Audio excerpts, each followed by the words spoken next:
All right, so good evening, everyone, and thank you for joining us for this exciting session. It's a real honor to have Rabbi Bashevkin join us all the way from America. Rabbi Bashevkin is really one of the most insightful, funny, inspiring educators I know in the New York area at the moment. Enjoy reading your things and following on social media and other platforms. Really, a lot of the content you're putting out. So I know tonight's talk is one of your areas of particular interest, having written a interesting book called Synagogue. So without further ado, Rabbi Bashevkin. Thank you so much. It's a joy to speak to you all the way from Teaneck, New Jersey. I appreciate the introduction, and it's exciting. I was supposed to be in London, as I mentioned today, because of the chassan, of the wedding of Debbie Stone, who was a colleague of mine for many, many years. But it's a joy to be back again today. What I want to talk about today, hopefully without being too tacky, I want to talk about why I decided to write this book, Synagogue, which I'll lift up right here. You can see it. I don't know if you have a copy.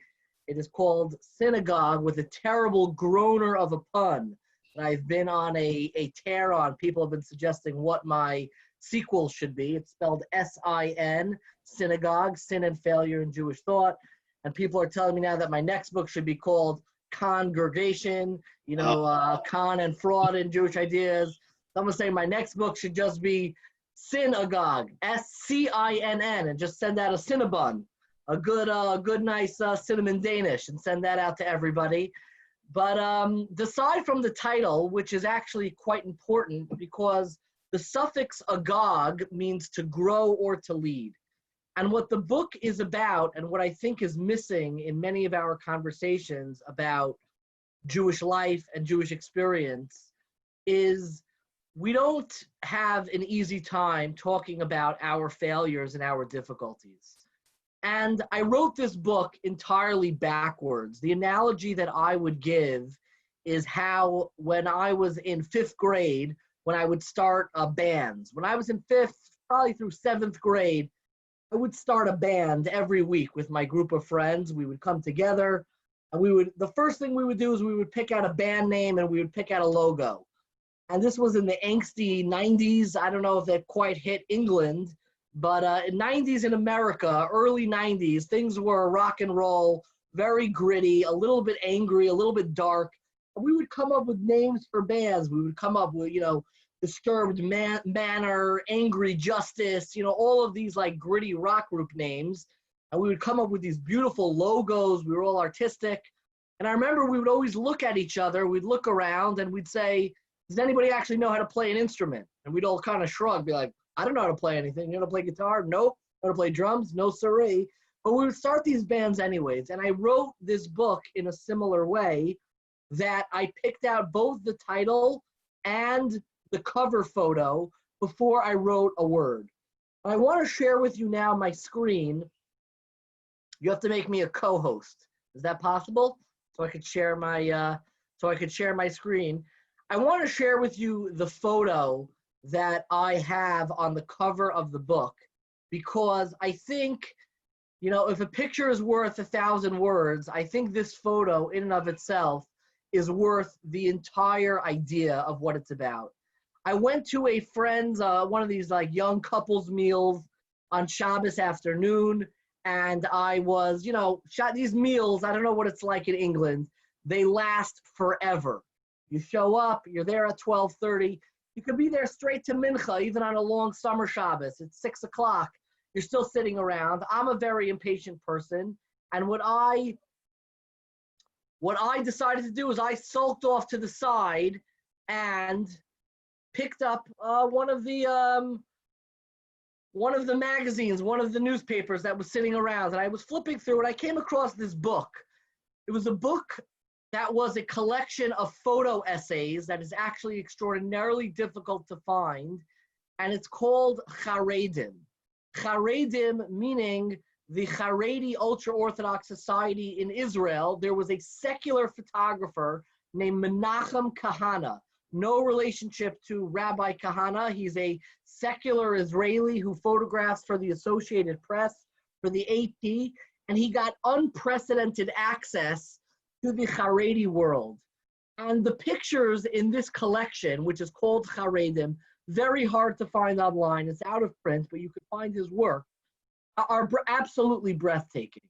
And I came across this picture, which was taken at a tish in the Belzer Beis Medrash.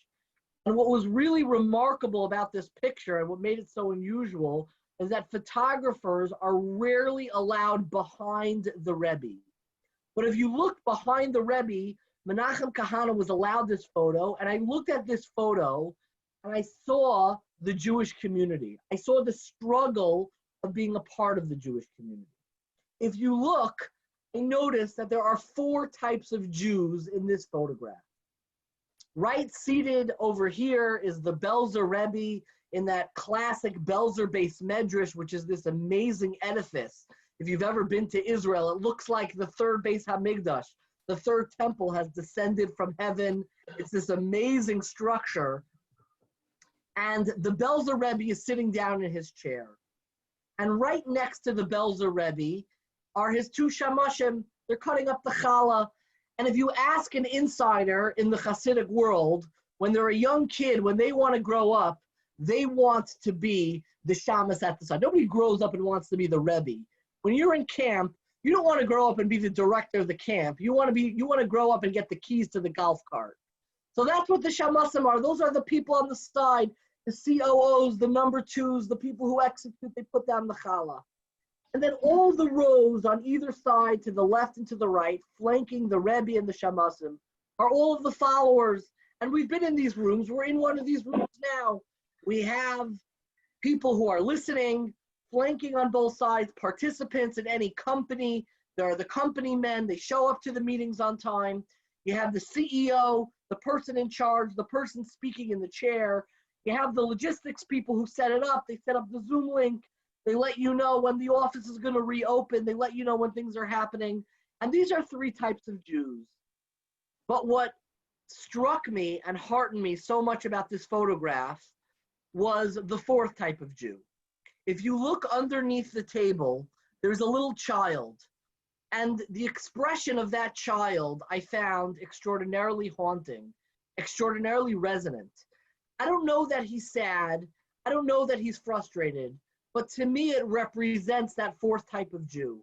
The Jew who is in the room, they know the meeting is happening, they know when the bar mitzvah is taking place, they know when the kiddush is happening, but they don't have a seat at the table. They have not been invited to the simcha perhaps, they don't feel comfortable at the shul kiddush, they don't feel totally at home, even in their own community. They know what's happening. They're in the room, but they are not at the table. And I think in all of our lives, and why I'm so drawn to this topic and why I'm so moved by this photograph, we take turns in each of these roles. There are people who are the Rebbe in one room, and in another room, they're the child underneath the table. When they go home and with their family and with their spouse, they're the Rebbe. They feel great. They feel like they're in charge and at home. But when they go to work, they feel like a child at the table. For some people, when they go into a communal event, they feel like the shamas, they feel like the participant. But maybe things aren't so great inside of the bias, inside of your own home. And for a moment, you can feel like that child underneath the table. But this archetype of these 4 figures, these 4 representatives of the feelings and experience of being inside of the Jewish community is exactly what I created and drew me to this topic. I want to talk a little bit about this topic, what drew me to it, how it began, and I think the main takeaways heading into the Yom Noraim of how we can rethink sin and failure in our lives, within our families, and within our communities. So if you look, this is something I tweeted. I'm fairly active on social media. I tweeted this in March of 2014. This is 6 years ago. This is a long while ago. And I was actually teasing. I was making a joke. If you go into a Svarim store, you'll see a host of books. You'll see a book called Shmira Shabbos Kehilchasa that was written by Rav Dovid in the 1970s. And then you'll find the book Yontif Sheni Kehilchasa, the Second Days of Yontif, that was written by Rabbi Fried of Dallas in the 1990s. But nowadays you could find shelves that are written with all, Tisha B'Av Shecholios B'Shabbos Kehilchasa. What happens when Tisha B'Av falls out on Shabbos? There's a real book that's called Itush Kehilchasa, Sneezing in Jewish Law. And I tweeted as a joke, I'm considering writing a sefer called Averos Kehilchasa. I'm not going to do Shmir Shabbos Kehilchasa. I'm not going to do Yontif Sheni Kehilchasa. I'm going to do Averos Kehilchasa. I want to write and explore what it means to fast in light of Jewish law, Jewish community, and Jewish thought. And what started off as a joke turned into an actual book, both in English and in Hebrew. The Hebrew book you can find for free online. I didn't title the Hebrew sefer Averos Kehilchasa because I would have sold 100 more copies, 1,000 more copies. But it was in memory of my grandparents. And I said, you know what? They suffered enough in this world. They don't need the sefer that's named after them to be called Averos Kehilchasa. So I actually called it Beroges Rachem Tizkor, which means in your anger, remember mercy, which I think is a fitting title for how we relate to HaKadosh Baruch Hu and how we relate to ourselves and how we relate to our family. Beroges, even when we're angry, even when we've fallen out of favor, we plead to HaKadosh Baruch Hu, Rachem Tizkor. We plead to ourselves, we plead to the people around us, remember mercy in our lives. You know, it's interesting when you write a book on sin, there's certainly an element of sin that is going to pave the way throughout the book. When you write an academic book, and this book was published by an academic press, you get anonymous readers' reports. And this is what the first reader said who read my book. At one point, Bashevkin quotes his own Twitter account, as some have added. I footnote the Twitter account, but it's in there. The bottom line is that I'm not sure what conversation this book is a contribution to. There are many little pieces of analysis that are interesting, some insights that are worthwhile, and some pieces that make one wonder what the argument is. I cannot recommend this book for publication. And I remember exactly where I was standing and what I was feeling when I got this reader's report. Obviously now I can look back at it once it's been published and thank God it has been accepted, you know, really from coast to coast, whether you're in the ultra-Orthodox Haredi yeshiva world or a conservative rabbi in middle America, people connect to the topic of failure, and they connect to it because everybody has received an email or a letter like this. Maybe it wasn't about a manuscript, maybe it was about a job promotion, maybe it was about a school that you were applying to. Maybe it was news about what a child or grandchild was going on with their lives. And we get updates in our own lives that feel like this reader's report. It feels like you had this wish about what you wanted to do and how you wanted to see your life unfold. And it says, I cannot recommend this for publication. Your life is not going to be the manuscript, is not going to be the publication that you had envisioned. And it is one of the most visceral, painful feelings that you can have. And it's actually the topic of a poem that I began the book with. Now, I'm not a poetry person. I'm really, really not. I've long been a subscriber to the New Yorker magazine. I always skip the poems. I never understand them. But there is a Pulitzer Prize winning poet that I discovered doing research for the book named Philip Schultz. He won the Pulitzer Prize for a collection of poems that has the haunting title called The God of Loneliness. The topics of his poem are very, very Jewish. He writes about Yom Kippur, he writes about Tashlich, he writes about Yartzites. He's a very moving poet, and I was shocked that I had never heard of him. He has one poem that's called Failure, and it's about his father's levaya, his father's funeral. And he writes as follows, and this is the opening poem that I began the book with.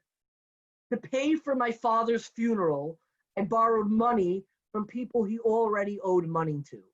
One called him a nobody. No, I said, he was a failure. You can't remember a nobody's name. That's why they're called nobodies.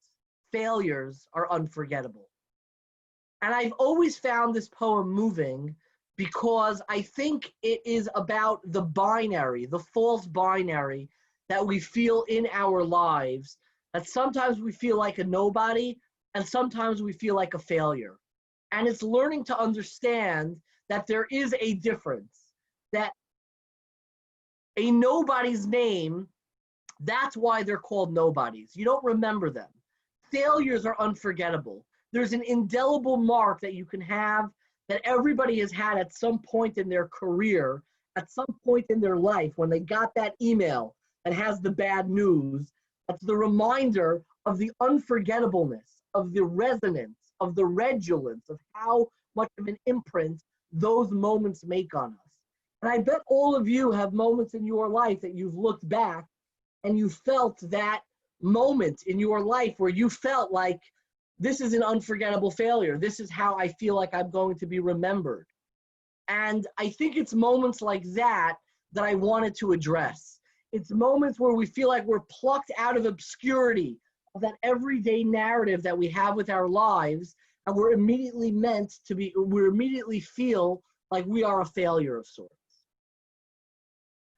So what I want to talk about, and this is the text-based portion of our conversation, but you don't need a great deal of text to understand it. I want to talk about the original sin, so to speak, and that is the Chet of Adam Harishon, the original failure of Adam Harishon. And this is actually the perfect time on the heels of Rosh Hashanah to talk about it, and we'll explain why in a moment.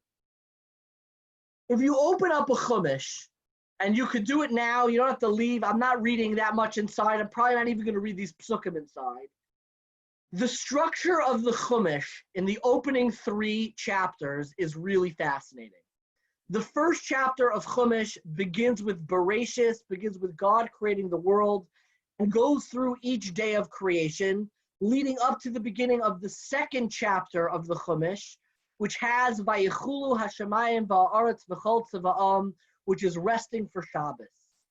We're introduced to Adam Harishon and the creation of Adam Harishon, and then following the story of Shabbos, we are retold the story of Adam again, his meeting Chava, and then in the very end of the second chapter, we are now introduced to the first narrative, the first human narrative in the Chumash, and that is Chet Adam Harishon, what is known in many ways as the original sin, and obviously has a lot of theological baggage, which we'll talk about in a moment.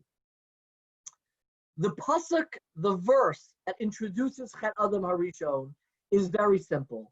It says, "Vayihiyu shnehem arumim," 2 of them were naked, ha'adam ve'ishto v'lo yisposhashu, and they were not embarrassed. They felt no shame.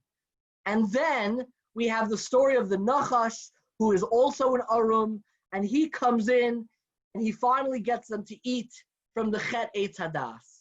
Now I want to read the psukim of what happened immediately after he ate from the tree, and these are the 4 psukim that I have on the top left-hand side.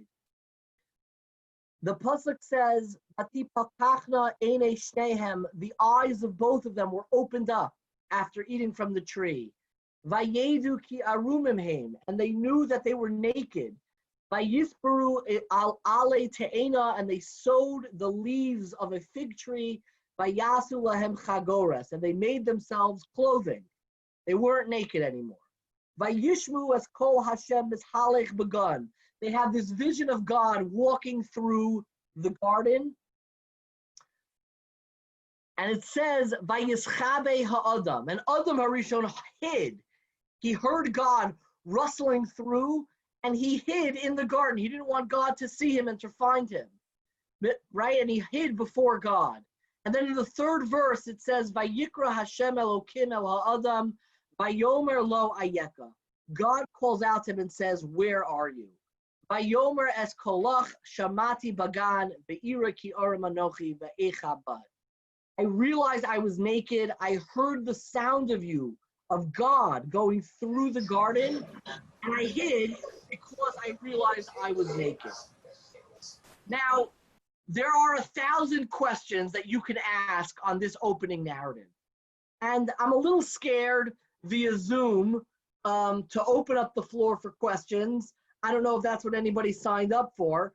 I'm happy to take them, but what I'm gonna go off screen share for 1 second, and I want you to think for a second, what are the key questions to unlock this story? And I've always said there's a rogues gallery of about 3 key questions, two of which almost everybody is able to get, everybody is able to suggest on their own, and one of which I think in many ways is the most obvious and most important, that everybody misses. Now, what are the obvious questions of this story that are floating around in your head? Again, there's a lot of imagery, and I'm not that 11th grade Rabbi who's going to tell you there's no such thing as a bad question.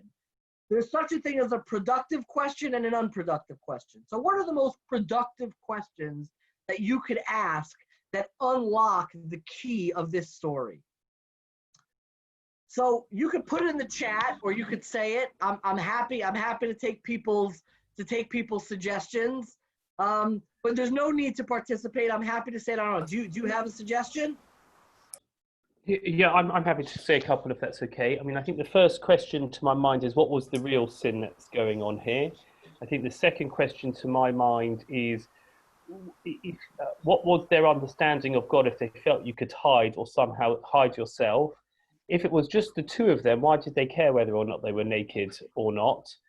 And therefore, why does it make any difference at all? So naked probably doesn't feel like makes any sense either. I would put your first 2 questions in the pantheon of the most important questions. I would say the last question of the nakedness is a good question, something we're actually going to address, but I want to bump it down. The first question is, what was the sin? He ate from the tree, wasn't supposed to eat it. Like, what is this? The other question is, how could he sin? Like, what was his conception of God? How was he able to sin? He was just created. He just did this. That's a similar question of why did he sin? And yeah, you got another suggestion? No, I was saying that differently. I was saying that if he understood what God was and whatever that might mean, what's the whole idea of hiding afterwards? Yes. That's kind of where I was really hiding coming from. is the reaction. I'm putting that on the pantheon too. So what was the sin? Why did he sin? And the reaction of like, why all of a sudden now is he hiding as if like he doesn't know where God is? And then also, what has changed that meant they felt they need a reaction? So exactly. Now there's one question that nobody asks, and I think it's the most important question. And we're going to get to all the other questions through this lens. It's not why did Adam sin, or how did he sin, or what was the sin.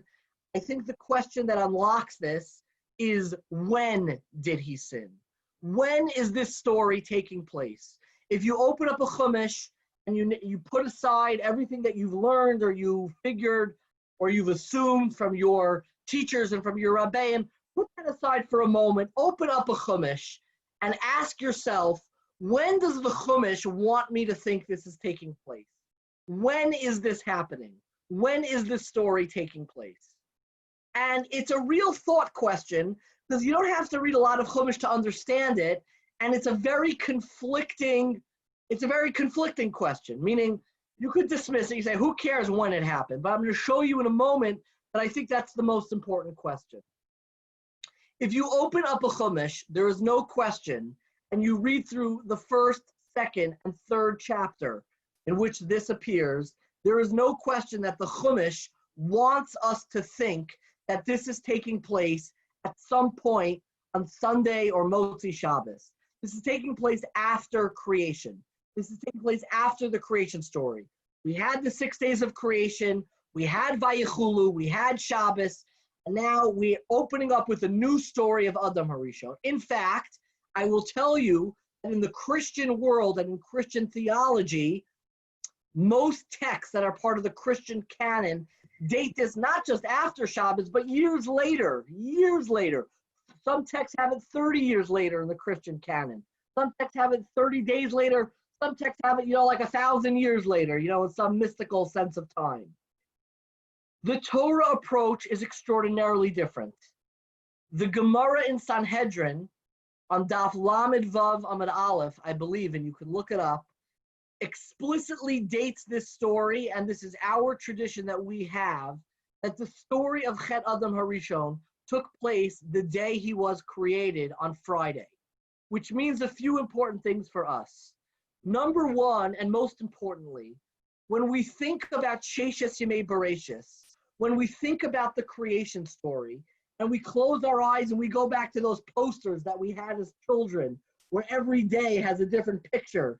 On the first day, it's got, the earth, and you got the sun and the moon picture, and you got the stars picture, and you got like a vegetation picture. The pictures get progressively more boring as you go along until you get to the animals picture. And then depending what kind of school you go to, you have a picture of a husband and wife. And, depending how liberal the school was, maybe they're fully clothed, maybe they're obscured by trees. But we've all seen that depiction of every day. Now, what people forget is that this story in our tradition took place as a part of creation, which leads to the question of what was created in this story. The whole Sheshes Yemei Bereshis of what we look back and think of this pristine world being created, the chet, the sin itself, was a part of creation. Now, I want to add two other things that are very important because they're very timely. Next week, we have Rosh Hashanah. There is a misconception about what Rosh Hashanah is celebrating. Most people, because of maybe the liturgy or how the day is conceived, the beginning of the year, think that Rosh Hashanah is the creation of the world. Rosh Hashanah is not the anniversary of the creation of the world. Rosh Hashanah is the anniversary of the creation of man. It is the Friday on which human beings were created, which means that Rosh Hashanah is the anniversary not just of the creation of humanity, but the creation of sin, so to speak. It's the anniversary of Chet Adam Harishon. It's the day in which Adam Harishon ate from the Chet Eitz Hadas when he was not supposed to. Now, I want to come back into our sources and explain a lens. Now, I'm not going to answer in detail maybe all of the questions that we had. It would require probably much more of a series, and I want to be sensitive to your time. But I want to go through a lens of what I think was created, and I think it has to do with the book-ended words that we have in the story. The story begins by saying that Adam and Chava were lo yispo shashu. They were not embarrassed. And then the end of the story says that they realized that they were naked, they suddenly were embarrassed, and now they create clothes for themselves. I believe that the story of Chet Adam Harishon is the creation of our sense of self, of our consciousness and ability to have an inner sense of self, to have that inner dialogue with ourselves. And I believe that this deliberately emerged through the story of Chet Adam Harishon, and his book ended with the words in which the idea of being embarrassed. And that is, if you look at the word busha and you look at the word boshesh, it has a sibling in Chumash. The word boshesh has a sibling that if you look at the beginning of the 32nd perek in Shemos, the story, which is really a retelling of Chet Adam Harishon, the entire story is a retelling of the original sin, is the story of Maimed Har Sinai and the Chet HaEgel, the sin of the golden calf. In the sin of the golden calf, it begins with the narrative, Vayar Ha'am, and the people saw, Ki boshesh Moshe laredes min hahar. Moshe Rabbeinu, their leader, was boshesh, was late, was delayed in coming down from the mountain. And all of a sudden, Moshe Rabbeinu is delayed. They're looking at their watch. He's boshesh. He's late. And the Jewish people say, where's Moshe? He's gone. Let's create a golden calf. Now, the appearance of the word busha in both the context of embarrassment and the context of lateness, I believe is a lock, is a key to unlock the deeper meaning of this narrative. And that is that in the creation of our sense of self, it is the realization of having and negotiating with our existential lateness. Busha and lateness are inextricably connected because the feeling of being embarrassed is the sensation of realizing that who you want to be and who you are in conflict with one another. There is a dissonance. There is an existential and experiential lateness between where you find yourself in life and how you envision your life to be. If you ever look, when I was a young kid, I remember, again, this is a strange thing to talk about, we used to have Shabbatons in our house. And when I was like 4 years old, I would like go to sleep. I was wearing like literally just underwear. And I would go down the steps and I would come in and I would do dances and songs. I was so excited to have all these people in my house. And I didn't realize that I was like really kind of naked. Like I wasn't wearing clothes. I was maybe wearing pajamas or just pants and no shirt. You know, I was a little kid. I was 4 years old. There was a moment in my life where like suddenly I saw people, they weren't laughing with me, they were laughing at me. And like I realized like, wait, I'm not dressed for this occasion. That moment is the birth of a sense of self. The birth of a sense of self is when you feel the sensation of being embarrassed because the person who you are, when somebody overlooks you for a promotion, when a grandchild or child does not show you the respect or give you the nachas that you think you deserve, when a spouse talks to you in a way that you think is unbecoming, when at work you are made to feel like you are that child underneath the table, you feel embarrassed. Why do you feel embarrassed? Because you are boshesh. You are feeling the experiential delay of your life. I view myself as somebody whose spouse and family treats them a certain way. I view myself as the kind of person who has children who look at them a certain way. I view myself as the kind of person who should already be married by now, who should already have children by now, who should already be promoted by now, who should already have the great job by now.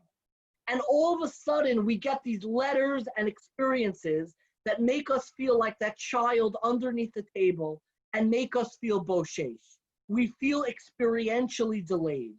Because the entire story of Chet Adam Harishon is the creation of the capacity to feel shame, the creation of the capacity to have a sense of self that even has a dissonance between where we are and what we want to become.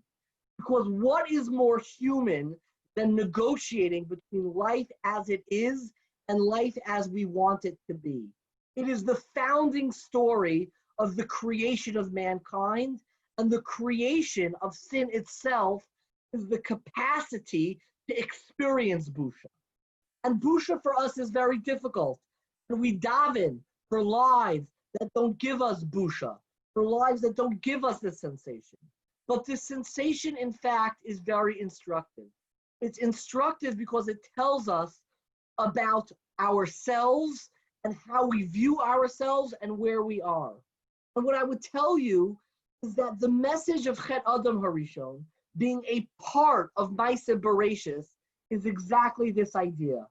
Christians view the creation story as God's creation of a perfect utopian idealistic world, and it was man's original sin after a perfect creation that corrupted that world. And Jewish tradition looks at it exactly the opposite. We did not have a perfect world. The world was created with imperfection. Chet Adam Harishon is a part of our creation story.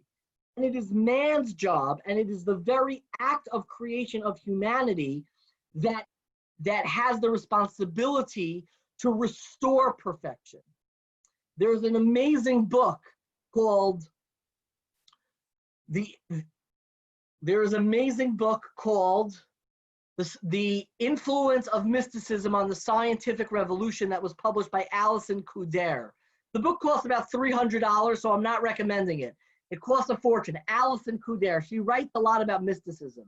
And she says that the reason why scientists, Leibniz, Newton, Locke, were so enamored with mysticism, and they were enamored with Lurianic, with Jewish mysticism, was for exactly this point. Christianity framed humanity as corrupting perfection, and perfection being about restoring a lost ideal. But in Jewish thought, perfection is not something that we lost. It's something that we strive to create on our own through our own imperfections. Allow me to go back and talk about how this has played out, I believe, in our community and in our lives. I wrote an article for Jewish Action, which is the magazine of the Orthodox Union, about 3 years ago. It was after the book came out, and it was a book called Failure Goes to Yeshiva. And it was about the struggles of living inside the Orthodox community. And I wrote about something called the Bermuda Triangle. If you look over here, I wrote, I have often bemoaned the fact that particularly within the Orthodox community, there is a Bermuda Triangle of sorts that has been snaring many of our yeshiva and day school graduates. As we transition from the institutional auspices of the schools and yeshivas that have guided us during our first 2 decades and go on to build independent religious lives of our own design, we are losing travelers in this proverbial Bermuda Triangle where all these planes get lost as they're flying overseas. There are 3 points in this triangle: marriage, religion, and career. There is a sense in the Orthodox community that by the time men or women are in their early 20s, they should have their romantic, religious, and career lives figured out. This ideal, however noble, places a lot of stress on college students and makes the pressures of navigating a healthy identity in the Orthodox community far more challenging. I think there's something really remarkable about the reasons why people struggle inside of the community. They struggle because of these 3 points. They oftentimes feel late. They feel prematurely like they are a failure before they've even failed. They're asked to make sure that they have their career set up when they're 23 years old. We want you to get married. We want you to be a part of the community. And when people are struggling to navigate between these 3 points, they're often made to feel like a failure prematurely. And we lose people. We know people who have been lost in our community, in every community, who feel like that experiential lateness, that busha of not being able to live up to our ideals has eroded the very dignity of their sense of self. There's a beautiful post that I really close with, and I want to share with you now. There was an article that was written by Gerald Skolnick in New York in the Jewish Week. He wrote as follows in the italics, and he contrasts in the opposite way. For whatever reason, everything from their hymns talking about the Christian world to their liturgy to their theology encourages Christians to understand church as a place to go when you feel less than whole. I know that's a broad generalization, and the church world is not without its fair share of alienated Christians, but the point remains valid. It's not an accident that there are so many AA chapters in churches. The synagogue world, by and large, has done a much less than adequate job of selling that idea within its ranks. A synagogue is much more a place to be avoided when you're feeling broken, when you're feeling in disrepair, when your family isn't what you would like it to be, and you don't represent some paradigm of perfection. You walk in and people ask how your kids are, how many children do they have, where are they at school, where are they working, and all these kinds of probing questions. And if you can't give the answers that represent the very model of a successful, thriving family, people tend to come across as judgmental, even when they don't mean to. Our self-image as a community is one where, to borrow Garrison Keillor's famous sardonic comment on Lake Wobegon, all the women are strong, all the men are good looking, and all the children are above average. It's one of our big problems among many. Now, this is me. You're welcome to disagree with the portrait the writer paints, but it's a perception of many. There was a time in my life I shared this sentiment. I was 29 when I got married, and the place I wanted to avoid most during my single years was shul. For fire safety, I'm skipping to the last paragraph. I'm sorry, let me go back. For fire safety, most buildings require neon exit signs. Our communal institutions need brighter entrance signs. If you look in the back of any room, if you look in the rooms of our institutions, there's always the BEXIT, the exit signs for fire safety. And what I think, talking more honestly about the narratives that animate our lives, is having neon entrance signs, of being able to share our own difficulties and the Jewish view of our difficulties, and how those difficulties animate the very fabric of the creation of humanity.